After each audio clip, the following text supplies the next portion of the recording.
Send it live. I just hit the button that says we're going live. So in theory, and the second button that it asked me to press to go live. Mm-hmm. So in theory, we're going live. We even are. as we speak. Yes, I see it. I see it on our end as well. So rock and roll. Probably should. Oh my goodness! There we are on. Actually, you look like I look when I'm at work most of the time. I'm like this. Wait, where are they again? It's right in front of you. Where? Put your glasses on. Oh, yeah. Oh. Been there, done that. You know. Mm-hmm. Got the T-shirt. Ladies and gentlemen, boys and girls, across the across our little streamosphere, welcome to the show. I'm Patrick Goodman. I am a freelance writer for the Star Trek Adventures role-playing game, among other things. We are doing our second episode of the STA Q&A, and today I have with me the beautiful and talented Red Shirt Geeks. Gentlemen, I don't know which one of you normally goes first when you do intros, so... Sorry, I was looking for the gentleman. Sorry. Well, it's usually me because I'm the one who has to speak up. Otherwise, nobody says I might speak up first, and that's never a good idea. Never a good idea. I'm Lars. I am one of the half of what's left of the Red Shirt Geeks. And I'm Patrick, the other half.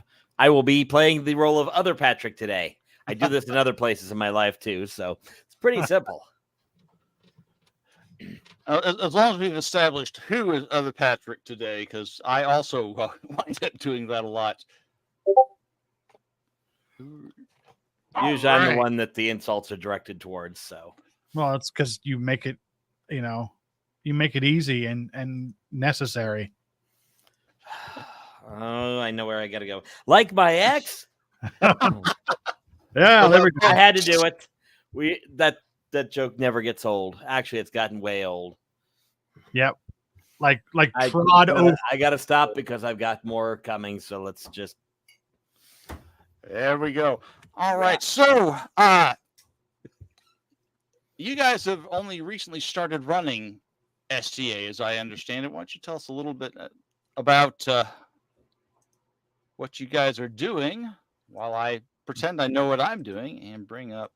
Nobody knows what they're doing. So the idea, ever since Modifius had announced that they were going to be releasing a Star Trek role-playing game, of course I was foaming at the mouth and begging, like a dog who wants a treat, give me.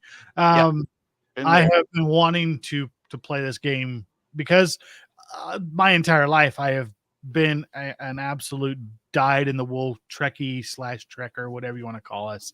I always like Star Wars better. Of course you did. Yeah. And I, throughout the years since I've been a teenager, I've played various different Star Trek games, from the FASA system through to Last Unicorn Games, a brief stint on the Decipher system. And now we are playing a STA campaign with a group of guys that we met through the Star Trek Adventures Facebook group. Well, Patrick met him through me because that's how he meets everybody. But yeah. Yeah, I'm just waiting for you to leave this group, so I end up playing with them. Yeah, that's kind of what I do is I bring him into gaming groups. I play for a little bit, and then I leave, and I leave him with them. It's kind of like I keep trying to leave him with a babysitter, and then I keep going off to other. And then I show up again. Yeah, so he's like a bad penny. Anyways, so we I purchased the books with the idea of running the game because. Again, I'm a dyed-in-the-wool Trekkie, so what better way to celebrate Star Trek than playing a small portion or a part in it? And I can't speak today because I have the tongue-tied situation. But traits are a thing, man. they are. I am tongue tied. I think every other character I play is tongue tied. So so we joined a group of guys who had been wanting to start up a campaign. I had been wanting to run the game myself for a while, but with kind of just the two of us being there, I thought, well, we'll get around to it. Yeah. And then luckily we stumbled across these folks who wanted to get a new campaign going, and we've been playing for about six or so weeks now, maybe 8 weeks. We've been through about 3 sessions. Three sessions, and this week is the first one we've missed. All of us have missed for the holiday. So yes, back to what I was saying. We started playing in a campaign with a group of guys. We are playing on a ship that is based in the sort of just before the motion picture era, very, very late TOS era. Not the ship you have up there. Right now, not the ship. No. So this ship, not. The ship you have here is my idea, which was the idea to run a California class ship, and of course I wanted it to be in line with all of the wonderful ships that we've seen named with the California class. Of course, the OG being the Cerritos from Lower Decks, and I figured since we were going to have to have a ship named after a California city, I opted to go with the USS San Dimas. And of course, it's the most excellent ship. Yes, it's the most excellent. So but you gotta be careful they don't fail anything so heinously as Yes, exactly. Every time I actually I fell in love more with the idea of just the ship, its name and what it stands for, than the actual game itself. I'm just glad. I'm glad that we have been able to find a group of guys that have wanted to run the game and are actually Trekkies. That always helps. I've had to run a couple for. I'm not gonna say complete news, but less experienced with the franchise than some, and it's been that part's a challenge, is integrating the levels of Trek experience. That has always been a challenge for me, because you'll wind up inevitably with at least one guy who has memorized basically everything. That's me. Yeah, he has encyclopedic knowledge of everything that he puts his mind to. Yeah, they threw in our initial adventure. They threw a species that we got a mention in DS9, but shows up in Star Trek Adventures. The moment I see the picture, I immediately know everything about them. What was it? No, Star Trek Online. I'm sorry, I said Adventures. That's Star Trek. The Zenkethi. That's right, the Zenkethi. And of course he knew it. He knew immediately. Like there was no surprise. He's messaging me. He's sending me a message on Discord. It's the Zenkethi. I'm like, of course it is. Yeah, I've. So we got it's taken me years. Knowledge. Yeah, it's taken me years and years to get past being that guy. So I know that guy well. We often refer to that person as the rules lawyer. Well, see that implies a encyclopedic knowledge of the rules. Lore lawyer. Fair enough. Lore lawyer. I'm gonna have to remember that now. I'm gonna steal some things. That's what Patrick is. That's what the Patrick I work with closely is. See, it's already started. Like we're not even 10 minutes into it, and I'm already confusing which Patrick's which. Yeah. You want me to make that easier for you? I mean, this may be your shortest episode ever if I do that. Oh my God. But when we first started trying to put this thing together, I mean, it's been at least a month that we've been trying to get this particular thing together, and none of our schedules have until longer than that. Huh? Okay. Yeah, long time. Yeah. I knew it had been a while. I had kind of blanked the actual length of time from my mind because, well, that's it's like trying to plan a game. Oh yeah, absolutely. It's like as my favorite saying is, it's trying to herd cats. Very much so.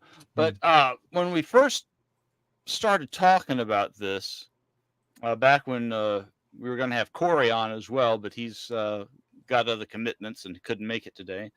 One of the things that you, Lars, had talked to me about was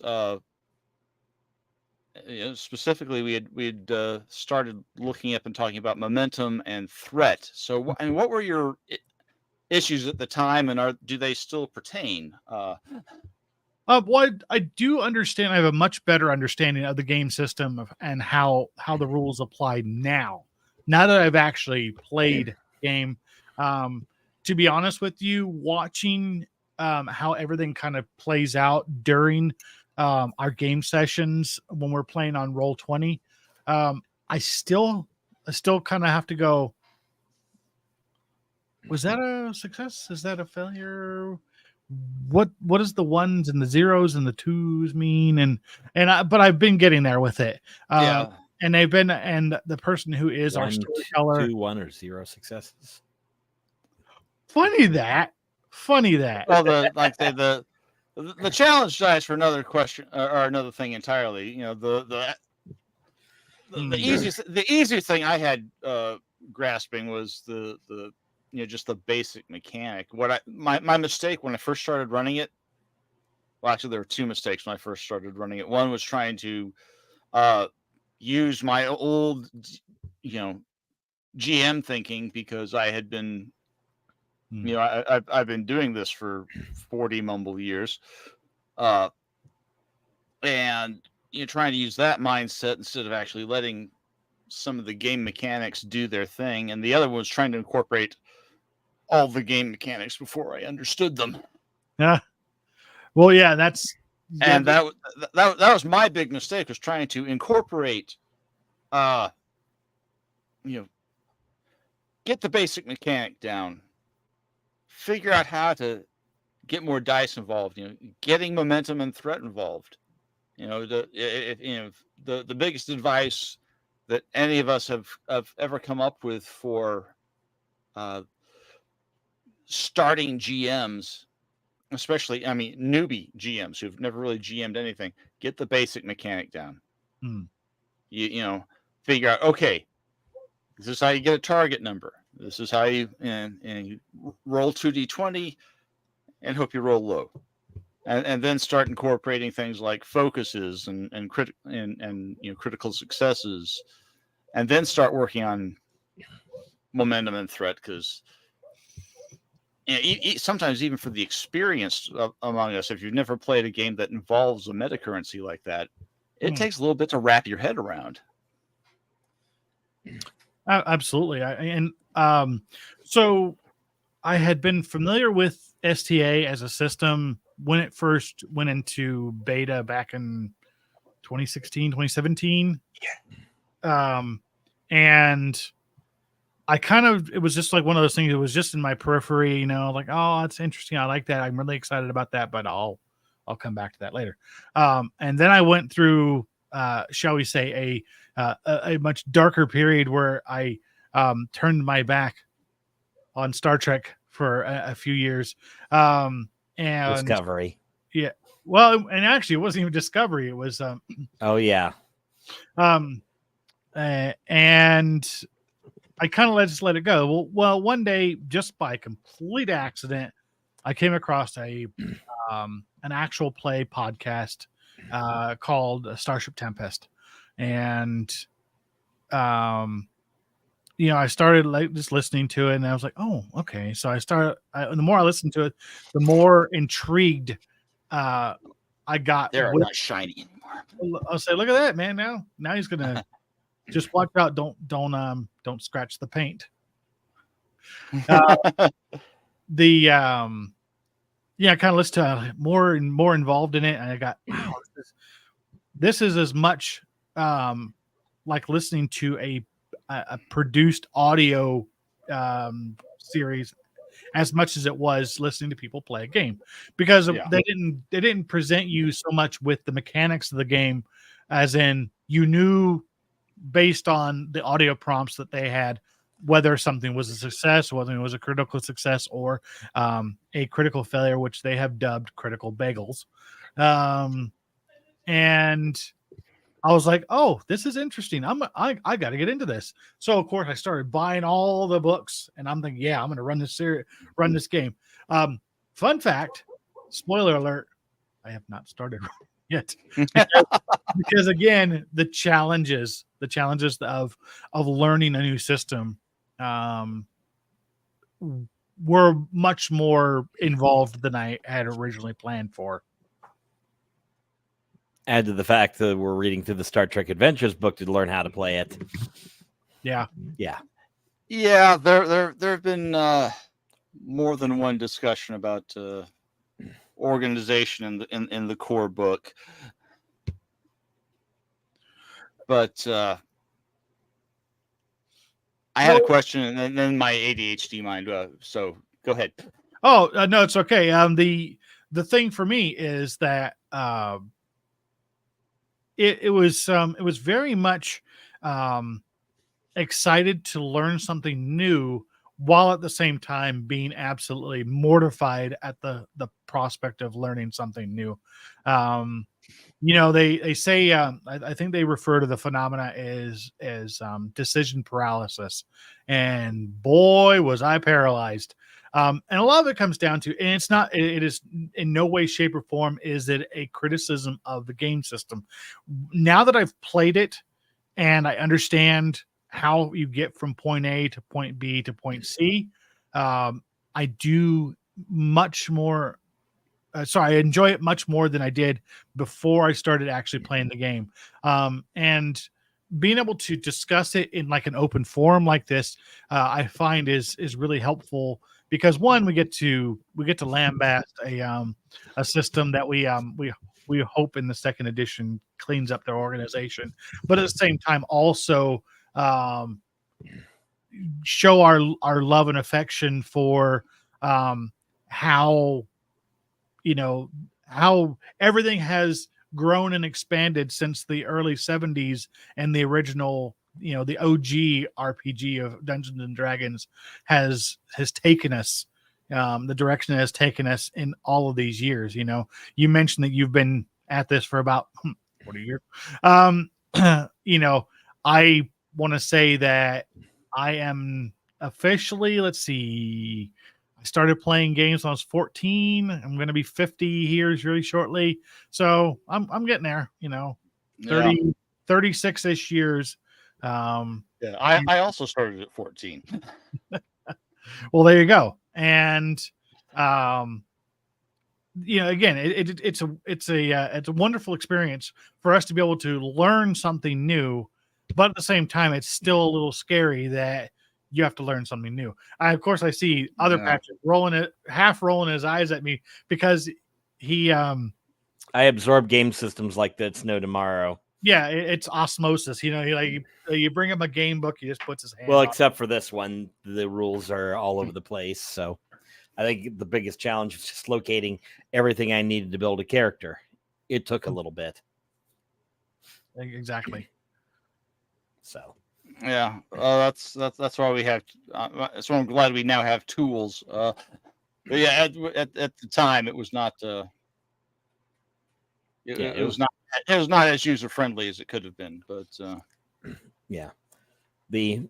my experience. Yeah, I spent a lot of flipping back and forth to figure out. Okay, so I need this, but I need this, and I found the entire process difficult, even with the online tools, having to go through the book and find it. But I think that part I've got pretty much down. Although a lot of things are a little more, it's more conceptual than it is here. put this number here, this number here, this number here. You only have 2 numbers you really need to pay attention to on roll. 6 stats and 6 character stats and 6 abilities. Specific skill stats, and that's pretty much almost all your stats. For almost everything. So. Like I say, you're not the only one to have, and I say this as someone whose name is in that book. You're not the only one who's had issues with the organization in that book. Well, and again, we have 2nd edition coming, so I am sure that they will have taken some cues from the feedback received during the play testing era, and beyond. Yeah.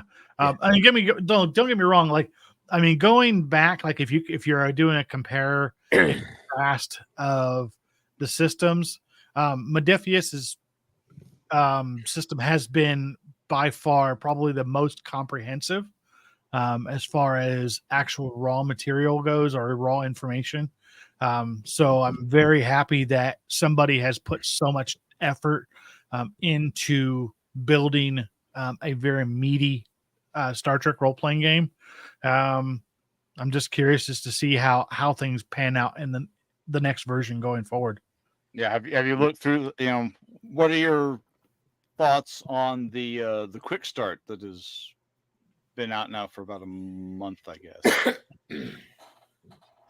For me, so far, I find that it is less meaty, if you like. I think there's going to be a much better flow with this 2nd edition from what I've seen. The biggest thing, of course, I think is going to be a matter of them just tidying up the organization of the books themselves. And once we're able to find stuff more readily, then I think there'll be a lot less criticism of the system. But again, I mean, we're talking about a game system that, for the most part, has been around for 7 years.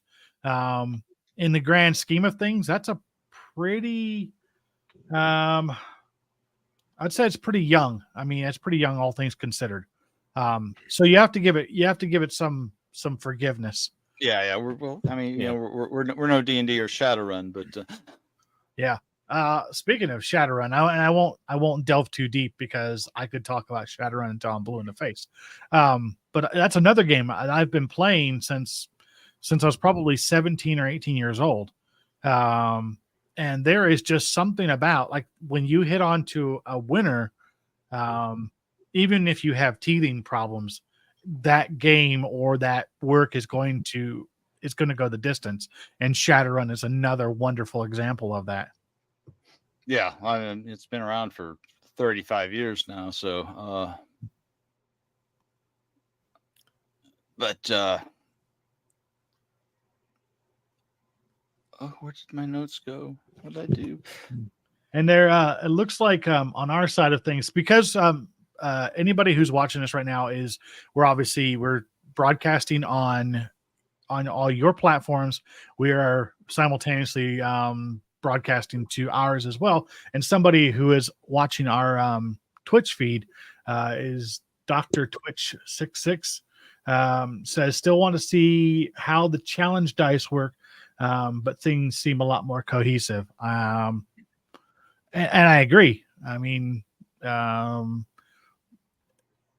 feel like the system itself is designed largely to be more fluid than a lot of other systems that we've played. There's another one here. I should have brought the book out.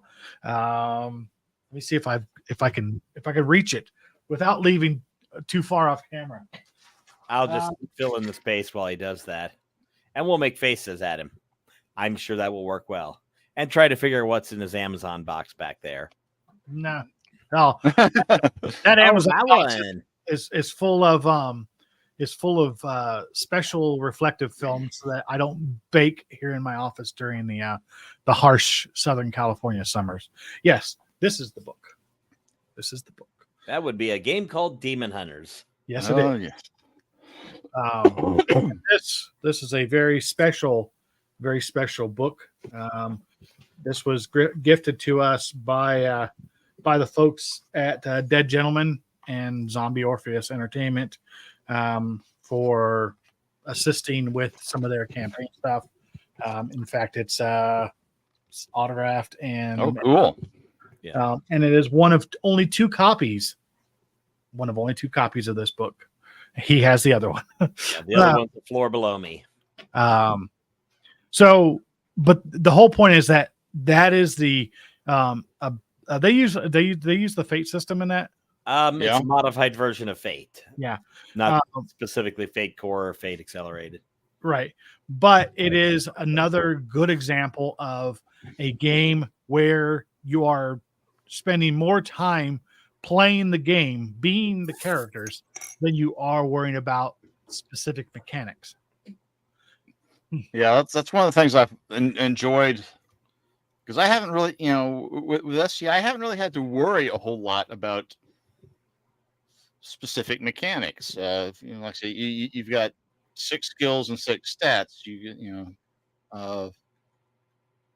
It gets a little more complex than that, but it doesn't have to.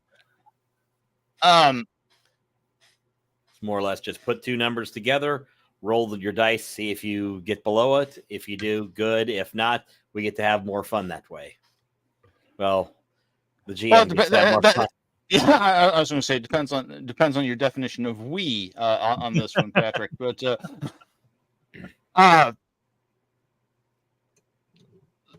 so, like I said, we'd initially planned on talking about momentum. You think you got a better handle on it now, Lars? Or I absolutely have a better handle on it. But the idea is that I think what's important to discuss, at least from my perspective, is that it is not just a generic game mechanic.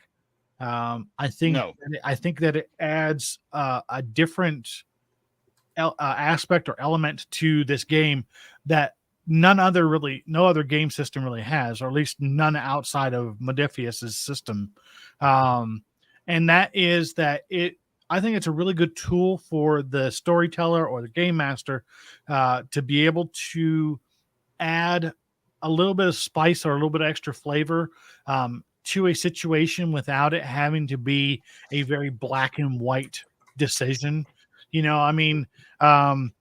I'm a person that likes to deal with a lot of things that are organized, in tables and everything is in columns and rows and it's easy to find stuff. But at the same time, I also do like that random element where some part of the story can be told that changes things up a little bit without having to plan so far ahead. Patrick and I have discussions all the time about the specific preparation that he's having to do for whichever game that he's running, whether it's his Dungeons and Dragons or whether Dungeons and Dragons or the third Dungeons and Dragons. I'm not running 3 yet. Yet. But again, in the old way of doing things, there's a bit where you have to spend a lot of time preparing for your game session. You want things to be as planned out as best as you can. But with this particular mechanic, I find that it allows you to be a little bit more fluid and flexible with the mission or the session, because you don't have to have that rigidity of going by, okay, well, you had this happen, you did this happened, so that means automatically XYZ is going to happen. It's more the this, you did this, you tried that, it didn't work, something unexpected is going to happen, and then it's okay, we'll roll with it. It allows you to roll more with the punches. Yeah, I think one of the things that it took me a while to kind of get a hold of, and again, it was letting go of that old school GM mentality. It was like, I am me GM, me say what me say goes. Which occasionally I am still guilty of. Well, sometimes you kind of have to keep ride herd on them, but otherwise, make it up as you go along and hope for the best. There is a great deal of, as we mentioned earlier, herding cats with this hobby. But one of the things that I liked about, I've learned to like and appreciate about Threat, for instance, is it's something that the players can see keeping the GM honest. It's like, okay, I'm not pulling this out of my ass. I'm it's like, okay, I'm going to pull some of this thread off, and something is about to happen. You don't know what, but you know, well, and it helps me as a GM not be a complete jackass in the eyes of the players. I think the younger players latch onto it a lot easier than some of the grognards like me. But yeah, I mean, I've been playing in role playing games of varying degrees. Again, for many years, and I'm still like, even at this point, I still struggle a little bit with how freeform things can be. And to be honest with you, it's a like freeform or free flowing RPGs can be more fun to play because you don't have to worry too much about things having to be like all the ducks have to be in a row, or this has to happen based on what came before a decision was made. It's more of a, hey, let's just try this. Let's close our eyes, point our finger, and see which way we go. So, and again, that free flowing form, that this particular system and presumably all of Modifius's systems would include that kind of mechanic and that ability to free flow. Although you can occasionally still point the players in a way that they get to decide what they are going to do, but they're going to go the direction you want them anyway. Which reminds me of a time back with that Demon Hunters game we were talking about earlier, where I literally put the party on a railroad to guard something as it went to. Of course, that ended with them running into a Sharknado. Because it's technically possible in that world, although all of the sharks were dead because that's too ridiculous even for that game. Yeah, of course it is. So Dr. Twitch quoted what me says goes, and here's 6th threat to prove it. I love it. I absolutely love beautiful. It. It's like I'm in charge here, and we're gonna have fun. Damn it, whether you like it or not. Yeah, if only it was that easy. So, again, I know we're like this, like the topics right here. We're just gonna. Oh yeah, this is such a entirely ridiculous freeform format, because this is like the second one of these I've done, and if I learned nothing from the last one thing somebody told me once is, and I'm trying to embrace this as I get more into doing this streaming thing, is not to be embarrassed when I have to stop, when I'm not an absolute expert and I have to stop and look things up. And that's just the old man in me, like very rigid, and I'm the same way. I like everything has to be perfect, and if it's not perfect, it was never good enough to start with. And it's like, no, you can't have that. You can't have that mindset. The mindset is that you are running a game. People are here to have a good time. Just do your best to help them have a good time. Patrick has been the off again, on again DM for various groups that I've been a part of. I've really had to become comfortable with, just having to stop and say, okay, let's look this up, or let's go back and let's see how this actually plays out. And then sometimes I just make it up and hope for the best. Yeah. Check I did with my last Saturday game. I literally had to make up. I only had a mountain and the party going there. I had to make everything up because I kind of didn't get my prep done. So let's just make it up and hope for the best. Luckily, it's a homebrew world, and I know where everything in general is. And this was another tower. Let's just change it and make it weird, and drop a spaceship in there. But of course, in a high fantasy game, of course you did. Well, I smashed to the point that there wasn't much left. Very true. Fair enough.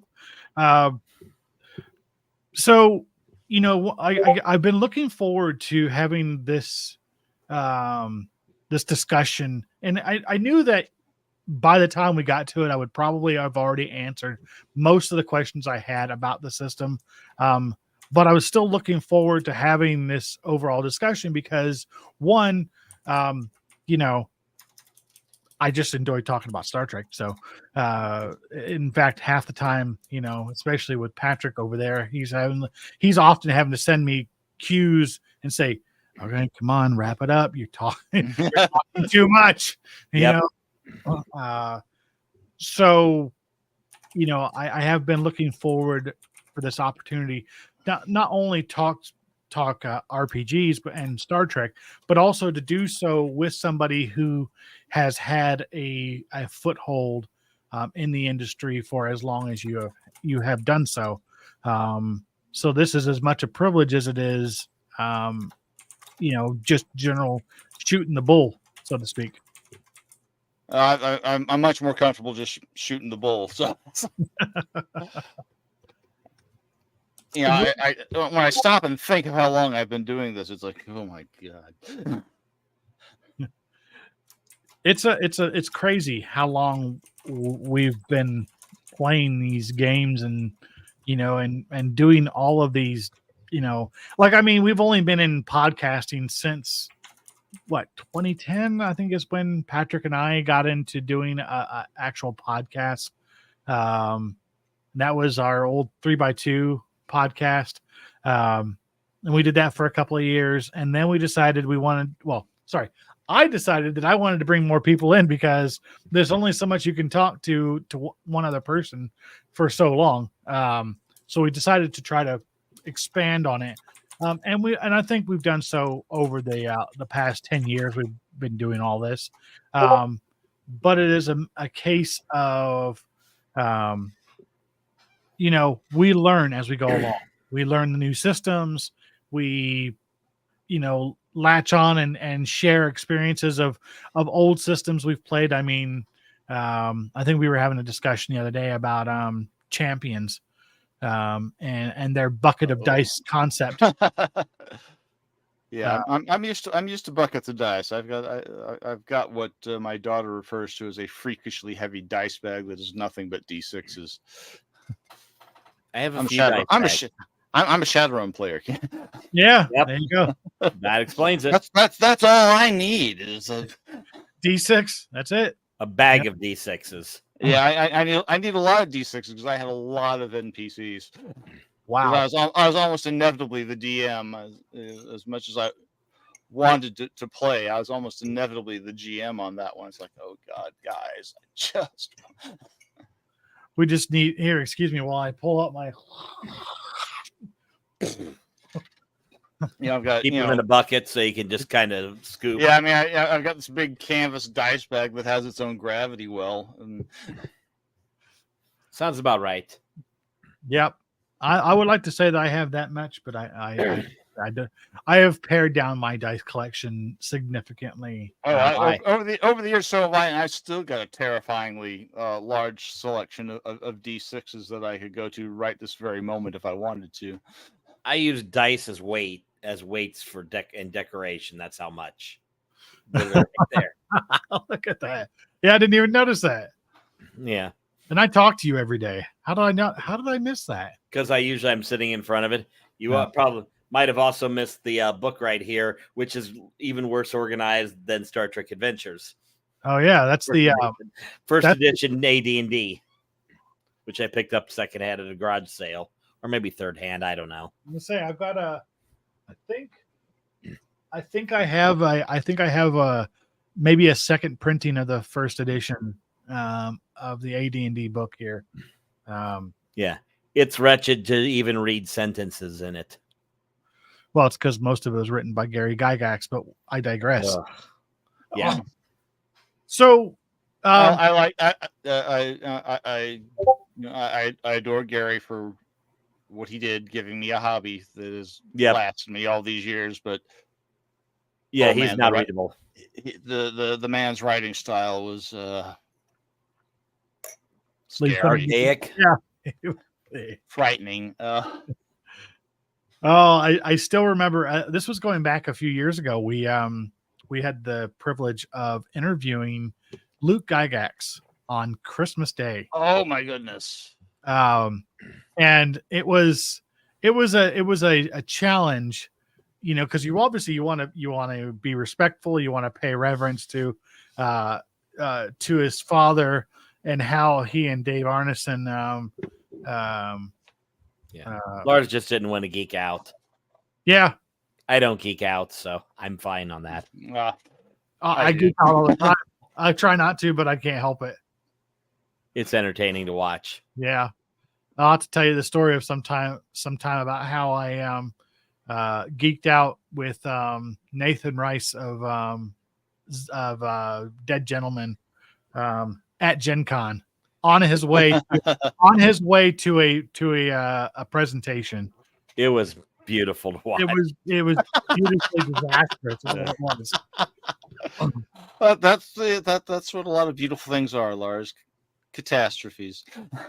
Yeah. I beautiful catastrophes. The good thing is that, you know, just to tie everything together, we did actually get to play Shadowrun that's cool during that particular Gen Con, but I digress. Because we're not telling the rest of that story. No, at least not on camera. We're not, because what happens in Indy stays in Indy.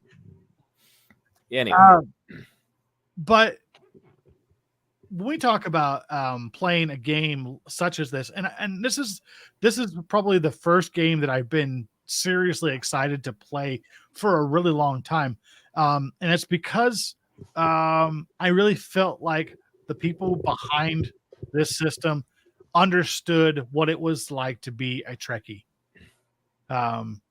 We have a remarkable crew, past and present. I was lucky enough to get involved in this back in the day, but the sheer amount of Trek fandom involved in writing this game is staggering. I felt like it was the first time I'd actually seen real cohesion in the franchise as far as fans go. Like, very seldom do I see open, I guess, criticism of the system itself. Occasionally, like, you know, we have little gripes, but at the same time, I want to say that for the most part, everybody that I have dealt with that has played this game has been an overwhelming fan of how it plays. Not just the fact that it's a Star Trek role-playing game, it's the fact that it plays very well. Once you've got your characters made, for the most part, you're off and ready to go. Yeah. And that part is all thanks to Nathan Dowdell, who, while he didn't create the system, he has done incredible things with the 2D20 system. And, you know, if you ever have questions, you can ask him. I mean, the Modifius Discord, the Facebook group, Nathan's there. He will answer your questions if, you know, he hasn't answered them a dozen times already. Otherwise, he'll provide pointers to where he has answered them already.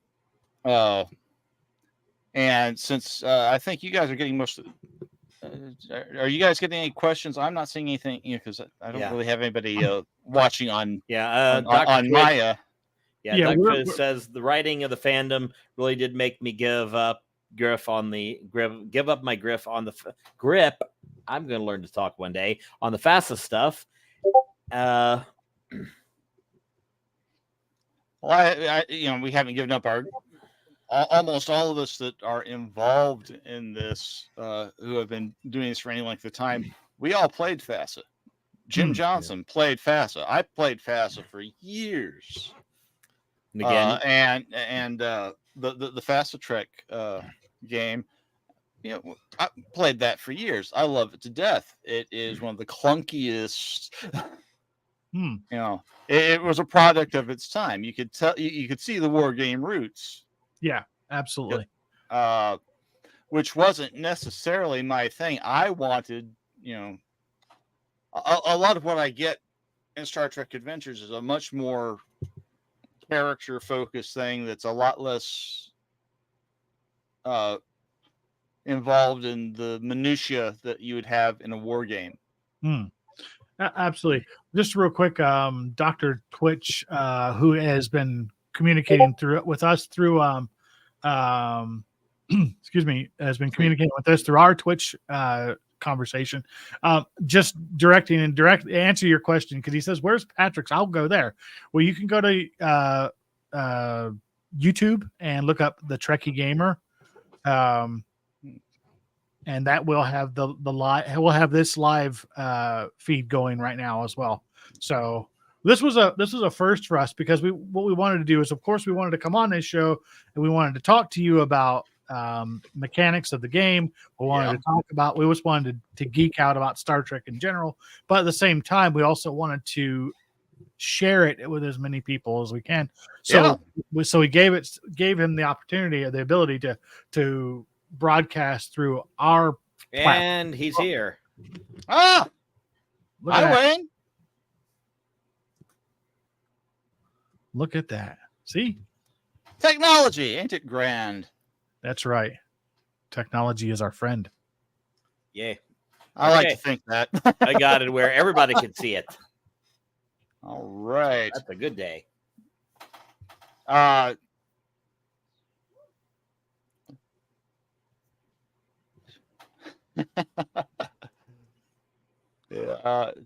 Sure.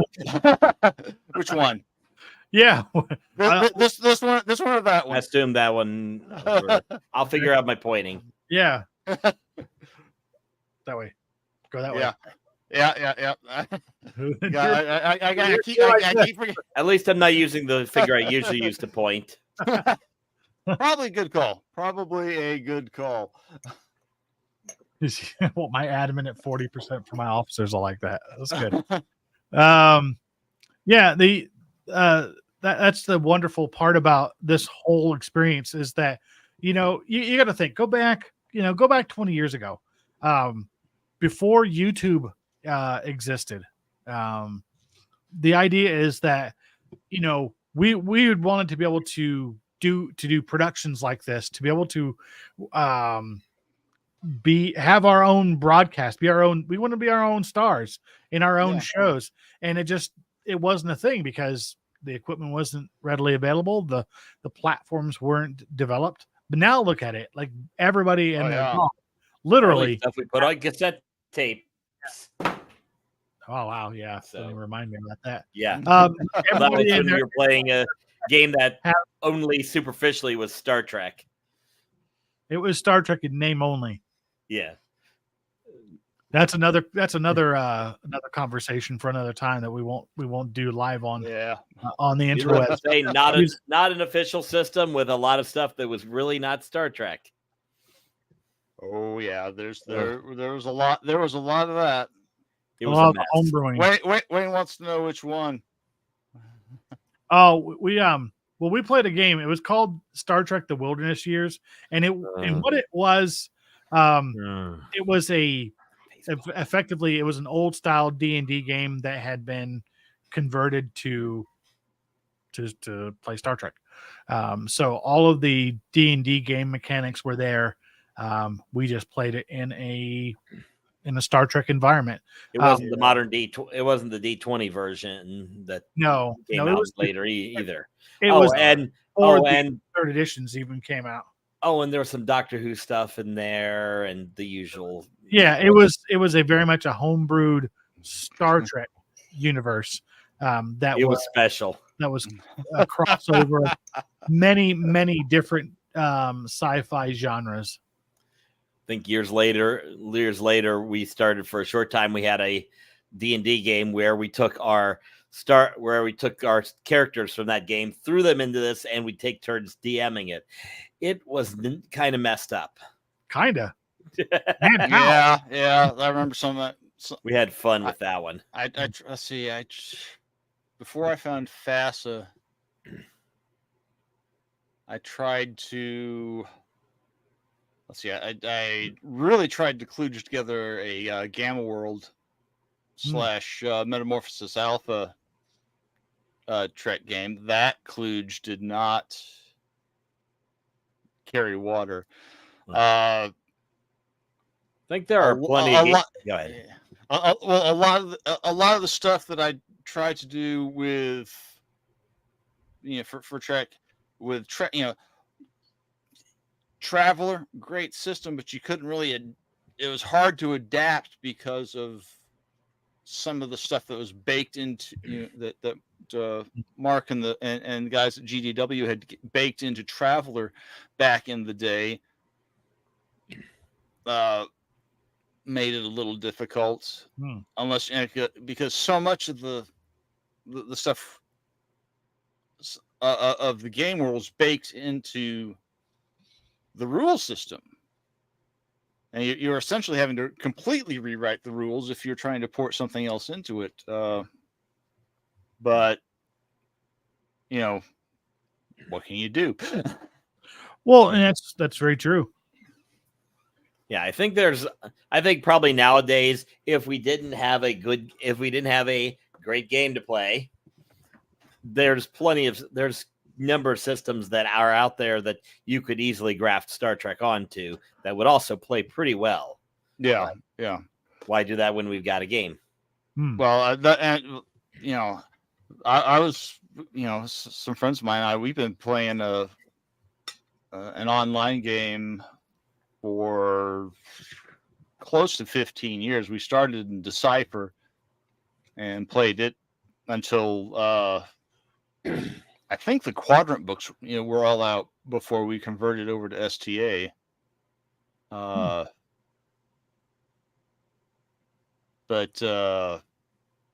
yeah, I mean, Decipher had its own issues. I liked Decipher's presentation a little better because it was a much, the original core book for Star Trek Adventures was very Starfleet focused. Yep. If you wanted to play a mixed crew like Voyager, DS9, you really had to kind of fiddle with things a bit to make it work. You could make it work. It was a lot easier to make it work out of the box than some other systems.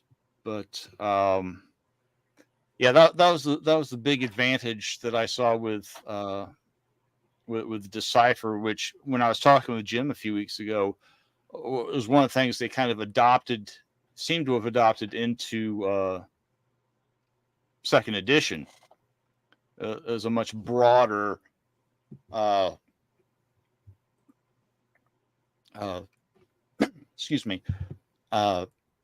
base of things. It's not, you're not locked into Starfleet. You're not locked into the, beautiful as I think the Klingon core is, you're not locked into the Klingon Defense Force. Right. Well, it's actually it's going to be interesting to see how all this kind of comes together, because there was some changes that Star Trek Online made to the Star Trek canon, I guess, that I wasn't 100% prepared for, and I was like, oh, that's interesting. I wonder how they're going to go with that one. For example, like I guess the Gorn hegemony being under the control of the Klingon Empire now, I think that was mainly because they needed to faction it off and put it into a faction. So it's like, how can we make this work? Oh, let's stick them to Klingons. Yeah, that'll work. But still, they made changes in such a way that allowed for a much more, I think, a broader range of playing that particular game. And now we have, and now we have I guess a game system that is working toward having a lot more flexibility. Yeah. That was one of the things that I was real happy here about. I had very, very little to do with second edition because of everybody's time commitments and how things were coming together at the time they were assembling that. I had a little bit to I have a little bit of writing there, but I didn't have a whole lot to do with. I had nothing to do with how it was organized and new species and things like that. But I was very happy when I was talking to Jim that he had taken that bit of inspiration from the Decipher game and having it more of an open sandbox as far as setting the game up for people, instead of saying, hey, here you are, Starfleet crew, now what do you do? So I was happy to hear that. I was having finally seen the list of species that it's included is like this, nearly double the species in second as there were in the first edition core book. There were like 8 species in the first edition. There's 14 in second. So much. Yeah, I was say there's but the thing is that they are expanding on it, and that's the important thing, is they are giving players the opportunity to build a much more open-ended sort of situation. It doesn't have to necessarily be a Starfleet ship. It doesn't have to be particularly a Klingon ship, or you don't see much. We haven't seen really much in the way of the Romulans, so to speak. But I am certain that we will see more of them to come in the next edition. Oh yeah. I can't imagine. I mean, they're one of the core species in the book now, so I'm hoping that we see more of them. Right. The thing is, we don't have that much. For all that we talk about the Romulans, there's not nearly that much canon about them in the shows, and that's one of the things I like about this game is they don't do a whole lot of extraneous world building. I mean, it'd be great if you did this, and this, but then the next series that comes out could completely invalidate it. Heck, the next episode that comes out could completely invalidate it, which is, I think, part of what was causing issues with Decipher, besides Decipher's own issues at the time, was the fact that Enterprise was coming out and changing. Of course. It was at the time Enterprise was out and new episodes were, and that's why we don't do as much of we've got the Shackleton Expanse, which Paramount said, hey, yeah, grab yourself a section of space and run with it, it's all yours. But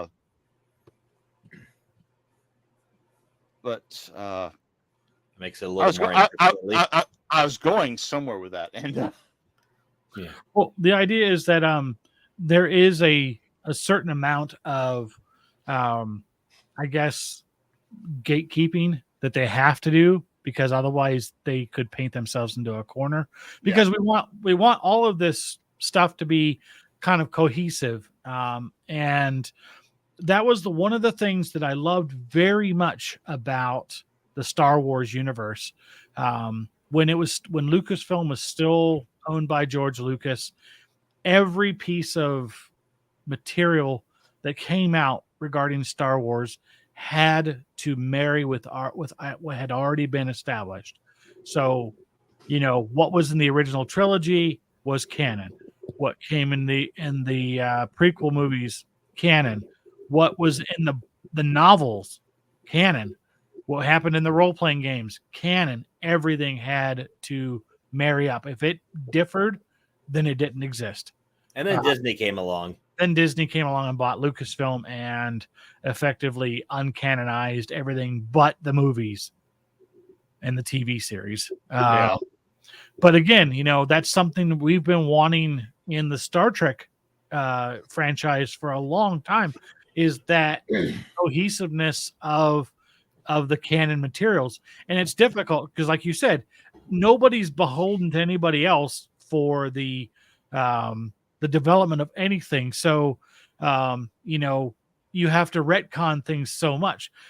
Just last night, I watched A City on the Edge of Forever. I hadn't watched any TOS for a long time. I felt the mood to watch a little Star Trek. Boom, put it on. Watching it, and I'm like, this is this is a wonderful story. This is a great telling of this. And then, spoiler alert, the Guardian makes an appearance in another series.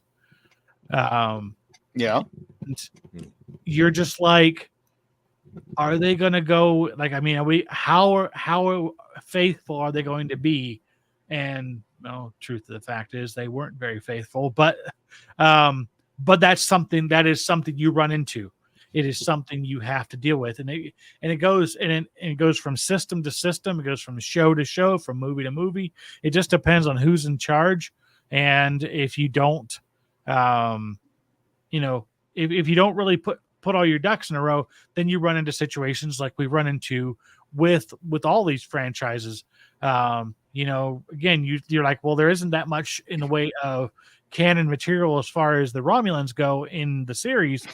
And you're right. Every time we see them, it's almost like it is them purposely trying to say, hey, we're going to build this out a little bit more, just a little bit more, just a little bit, just to give you a little bit more to go with.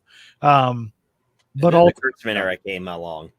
Oh yeah, don't get me started on that one. But yeah, little retconning here and there every other episode sometimes. But I only caught part of that. What did you? The Kurtzman, a lot of the things, especially the biggest problem that tends to happen, especially with Discovery, is they literally dropped it in a period with so much, and there's so much little bits of retcon they keep doing, because there's all this cool stuff that happens later, but they're set just before that.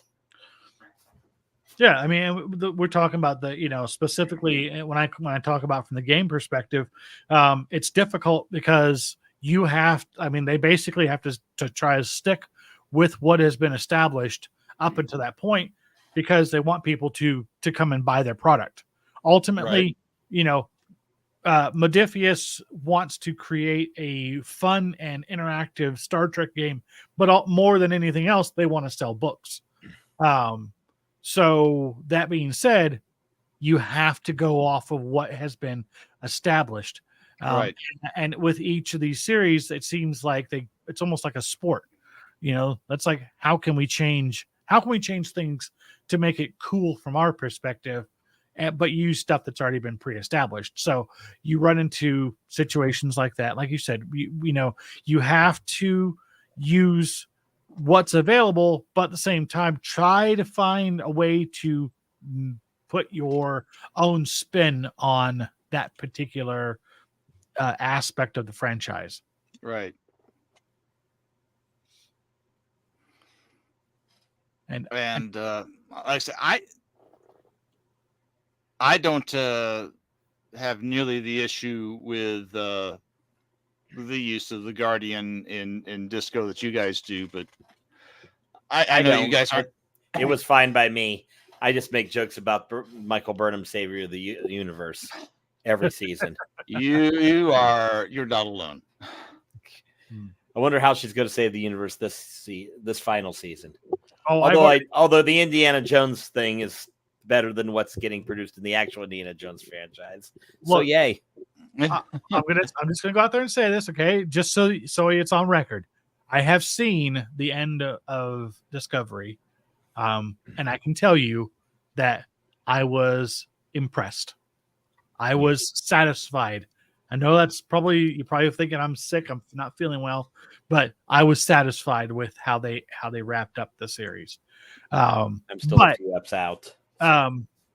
But when it comes down to my whole point, I guess what I wanted to say is that even if I don't particularly agree with how they did something, they're stuck. Like they're stuck. They have to try to make things fit together, while at the same time putting their own spin on things. It wasn't that I didn't like something in particular. It was more the fact that why did you do it that way? Why did you have to make a change? Why like could Discovery Klingons? Oh yeah. Why could you not do this? And it's it's the same thing with all of these games.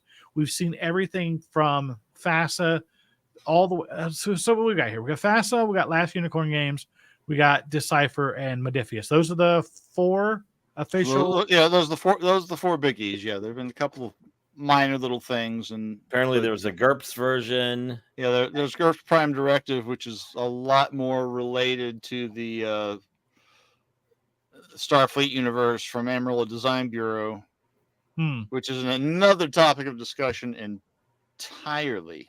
Oh yeah, the Starfleet Battles one as well.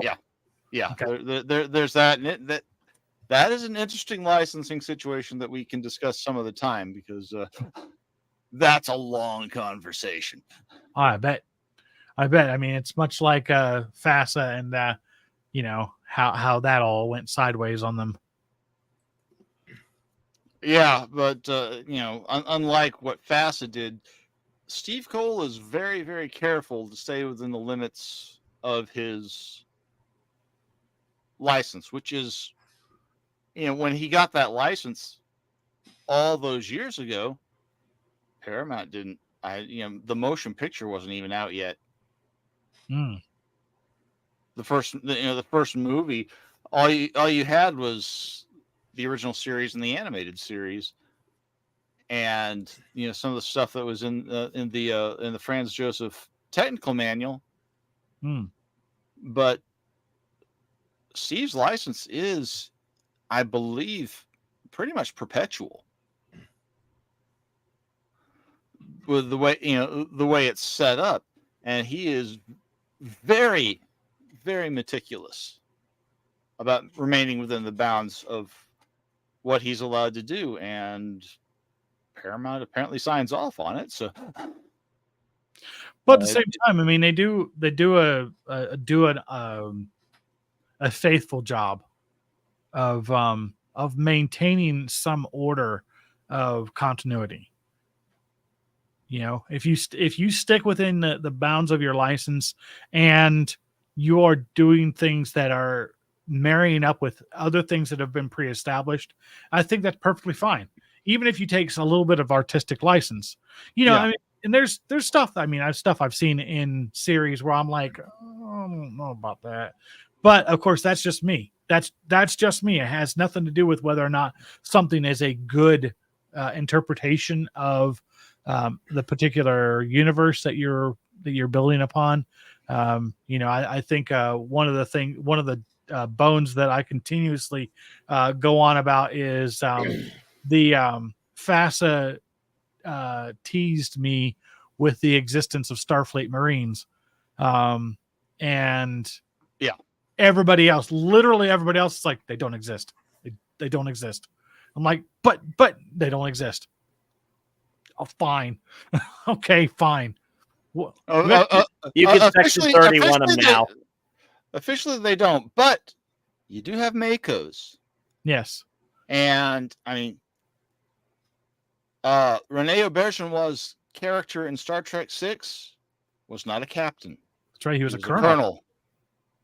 So I mean, there are some sideways references I don't think, from a licensing standpoint, Paramount wants to commit to that. But I mean, there's enough stuff that has slipped in here and there that, and we've got material for it in the game. There's stuff for it for Mako's right now. In the game, there are more militaristic options for characters in the operations division source book, in the player's guide,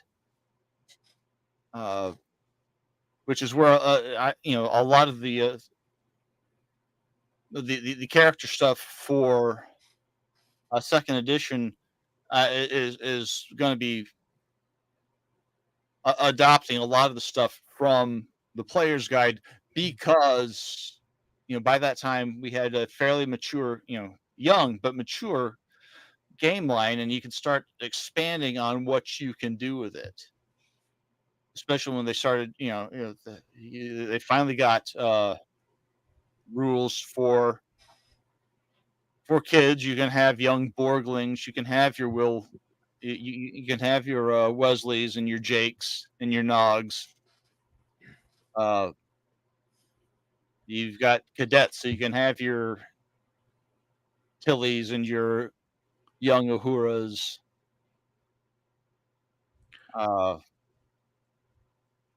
So what they give a lot of, you're saying is they give a lot of leeway for developing anything you want to really run. Yeah. There's a lot of leeway, and like I say, we have Mako's canonically from Enterprise, and ways to build Mako characters in like I say, in the Ops Division book. There's stuff in there, and I know there's Allied military and other approaches in the player's guide. And if you want Starfleet Marines, my God, go for it. There's enough stuff there. From a licensing standpoint, I don't think Modiphies can actually do anything with Starfleet Marines because they're not focused canon. Yeah, Paramount is not necessarily hip on the idea. Yeah. And I think part of that is getting burned by, there are reasons FASA lost the license. Right. And I mean, I know that, I think it had, again, it's a conversation for another time, but I believe that part of the issue was that they were diverging too far from Gene's vision. And I understood that. Correct me if I'm wrong. I thought the issue arose from mostly because he didn't agree with the militaristic portrayal of Starfleet. There was that. One of the big things that, FASA was originally a war games company. They did war games. That was their roots, and you can see that in FASA's Star Trek role-playing game. You can see that in, to a lesser degree in Shadowrun. But then you've got the actual war games like BattleTech and some of the other stuff that they did. But that was their roots. That's what they did. And unfortunately, that kind of started conflicting with how, at the time, Paramount and Gene were looking at things. A lot of it was that some of the specific stuff that happened was they got very militaristic in their next generation stuff, which they weren't supposed to be doing anyway because that wasn't in their license yet. I remember the Next Generation Officers Manual and the Season 1 guide.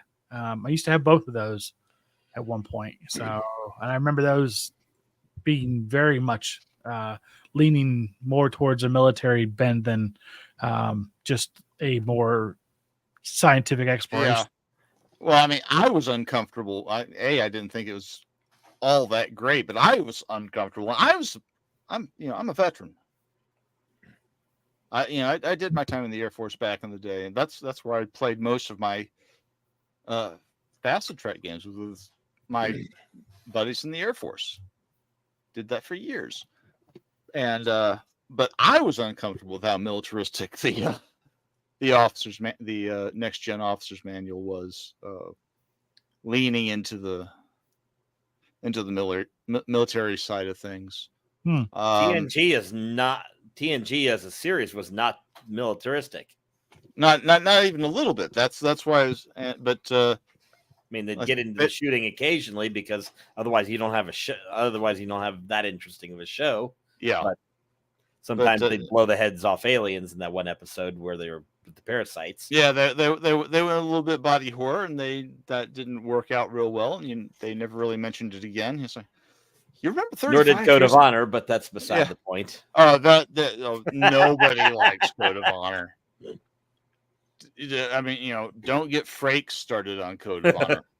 If I could get him started on Code of Honor. There are videos out there. It's fun to watch. Oh yeah. I don't know if you've seen it, but there are videos out there where he goes off, and it's like, oh wow. Grab some popcorn. Grab some popcorn, guys. Here we go. Yeah. It's time. Let's take a mediocre concept and see how badly we can execute. Let's take a concept and see how badly we can execute it. And then, they did it again with the Irish Clones episode. A couple of years later, the next year. I'm sorry, the next year, because that was a Pulaski episode. I just that's right, it was season 2. Yep, I remember that. So that one was also terrible. But, Star Trek occasionally being progressive and occasionally problematic at the same time. Yeah, they're. But I